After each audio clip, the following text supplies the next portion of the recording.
Lord thy God, the Holy One of Israel. The who?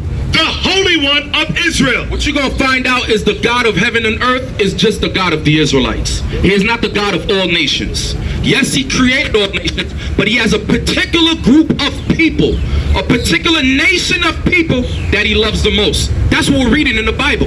Who are those people? The Israelites. Who are you? The Israelites. Come on. Thy Savior, I gave Egypt for thy ransom. Thy who?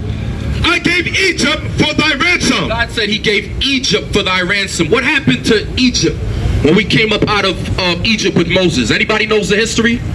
Anybody remembers the history? What happened to the Egyptians? What happened to Pharaoh and his army? You. What happened to Pharaoh and his army? Do you know? Anybody know? Just call it out. Does anybody remember the history? What did God do to Pharaoh? What did God do to Egypt? He destroyed Egypt for you. The same thing he's going to do to the so-called white man in these latter days when Christ come back. To the Australians, the British, the Portuguese, the Spanish. These are the same people that had their hand in your slave trade, in your colonization, when they took you from here and brought you to Guatemala, Peru, Easter Island, and they black-bearded you, black-birded you, and had you as slaves. God said he did not forget. God said, I gave Egypt for thee. Meaning he killed nations of people for you. People for you. Read.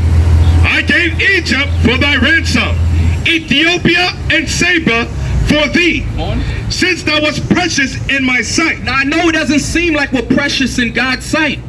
I know it doesn't seem like it. Why?